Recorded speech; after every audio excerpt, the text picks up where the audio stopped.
Hello and welcome to ThePapare.com, Sri Lanka's number one sports hub, your trusted cricket source. The Sri Lanka versus Bangladesh ODI series have begun, and Bangladesh drew the first blood by winning the match by 33 runs. Sri Lanka, no, decent performance, I would say, but uh, couldn't get over the line. I've got Farveez Maharoof with me to discuss about the first ODI and what will happen in the second ODI tomorrow as well. Farveez, good to have you on the show again.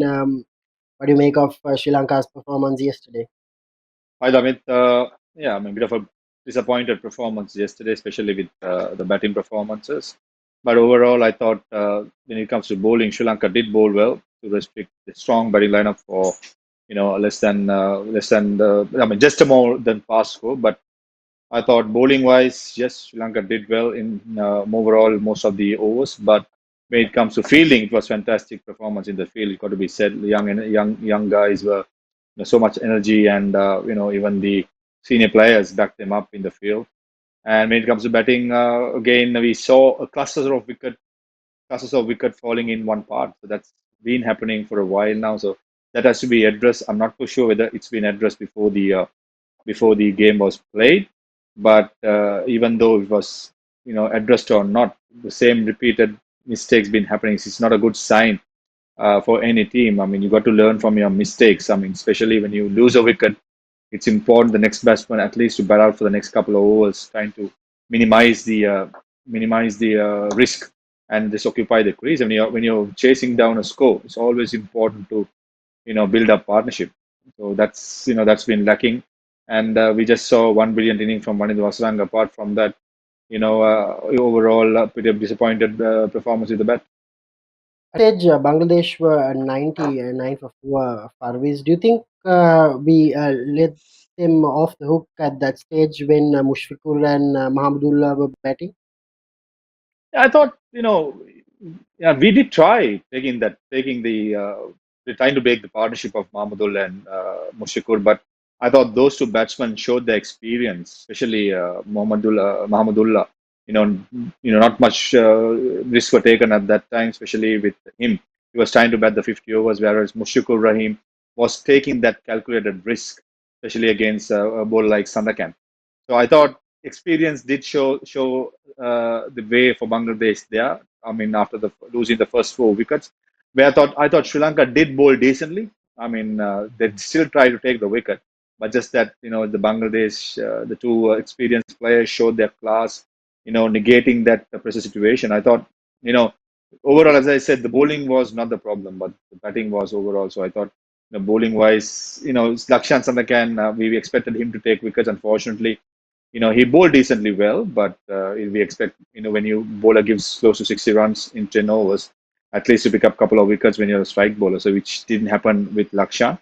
But something that think of for the next game to how to pick up wickets in the middle overs. Even if you take our pass in the last maybe 2 3 years, that's been one of our lacking areas, which is to take wickets in the middle overs, which is very important with these new rules in the ODIs and the two new balls. It's always important to pick up wickets in the middle overs. If not, you are asking for trouble come the death overs.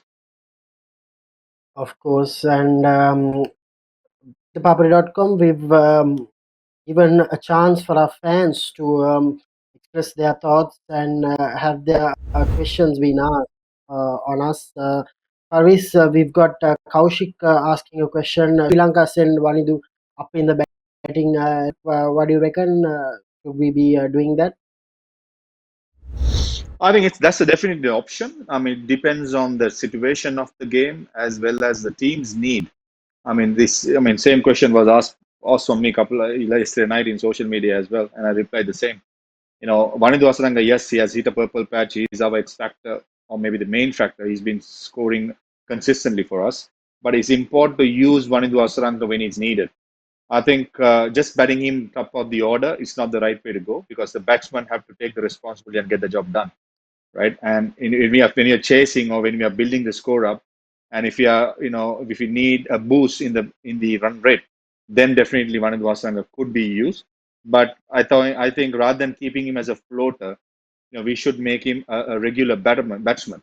I mean, all this time, we regulated him as a bowling all rounder. I mean, he showed us, he's equally good in both aspects. So he has to be used, especially in his batting. Even his bowling, we use him whenever the current situation when we need wickets. Similarly, he should be used in when you are chasing or building up a score. But what the team needs. I mean, it's a luxury to have a player like him. So it's our team's think tank, and the captain should know how to even better. Let's go in for the next question, Farveez. We've got Suraj asking, did Sri Lanka mistreat the conditions in Dhaka, especially considering that we were hoping to bat second if we won the toss? That's what Kusal Pereira had said, especially the pitch slowing down. Do you think we've misread the conditions? I thought overall, definitely it shows definitely a bet test because of the humidity levels in the afternoon. It's best to bet, and also we saw in the second part of the game, the wicket did spin and grip a lot than the first thing. So I'm sure that Sri Lankans would have thought the other way around, thinking that under lights ball might skid on, but before the lights took full effect, we've lost the game because half of the team was lost. So that's something that Sri Lanka should think of it as well. And also, I feel the best way to go forward against Bangladesh is to make them chase as well, because if you take a couple of wickets on top and break the partnership of Mahmudullah and Mushikur going forward, I think still we have a good chance. It all depends on the batsmen have to score runs. Simple as that. I mean, it's just not good enough asking our number 7 and 8 and number 9 to score runs. Of course, got another question. We've got plenty of questions, so let's stick to the third and the final. Do you think recommending Binura Fernando head of Isurudana for the second game, Mahani Roshan asked? I think it's very harsh on players after first game to bring in so many changes. I mean, we could speak a lot of changes, but the reality is that you need to give players a continuity and a longevity, in a place in the team. And also, Isurudana did bowl well. I mean, he didn't bowl that bad initially.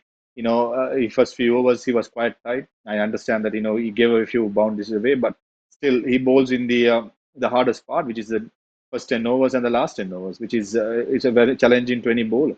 I thought Isrudana did decently well, and he deserves another go. I mean, Binder Fernando and other players are option, but going forward with so many changes Sri Lanka is going through with seniors, not being considered.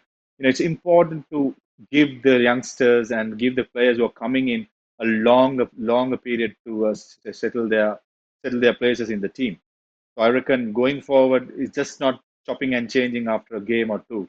It's about giving the players chances, in at least, in my opinion, 4 or 5 chances before you evaluate a player. So just because you lose a game, it will be very it's unfortunate to a player. I mean, it should be happening because in any country, I mean, if you change a decision tactically, it's a different story.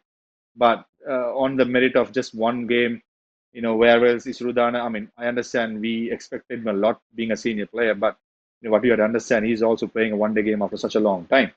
And also, not that he didn't have a bad game, he had a decent game. And also when it comes to batting, he did bat well. He was showing his maturity in the middle as well. So, come Isrudano, anybody else, it's very unfortunate to it shouldn't be arguing about it. I mean, after a game, just one game to chop and change. I don't think that's a way forward, especially with the system change what we are going through. Of course, those are the questions we've got from our fans for Farveez Maharoof. Thank you for answering them, Farveez, as always, giving that opportunity for the fans. Farveez, now quick turnaround, just a day of rest for the Sri Lanka team. What can we expect from this young side, from this second ODI, a must-win encounter to stay alive in the series? I think recovery for sure because it's only one day recovery for the players. I mean, it's humid, it's hot, it's not easy. It's very important that players will recover very soon today. and mentally coming from a defeat is never easy. That's where the seniors and the management and the think tank will play a big role.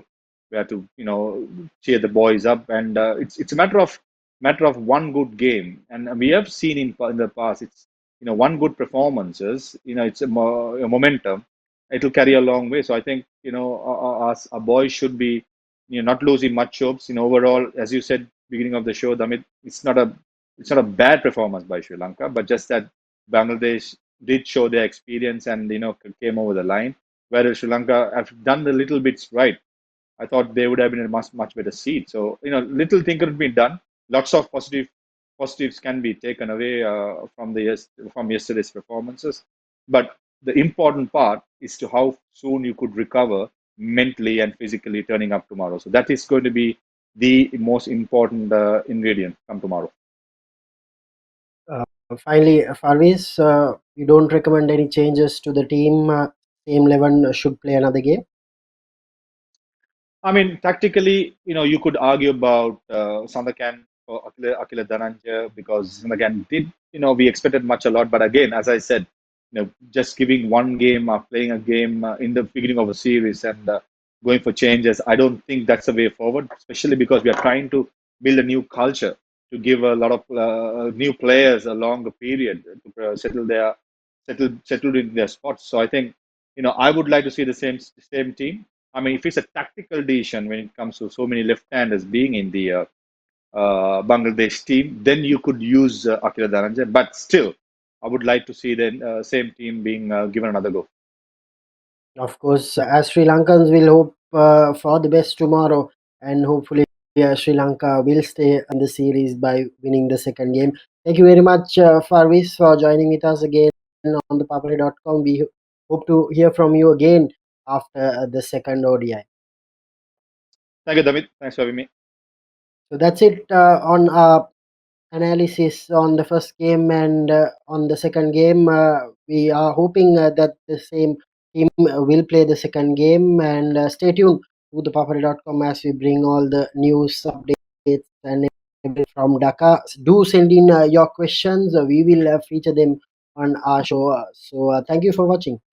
For premium content and exclusive member benefits, subscribe to ThePapare.com today.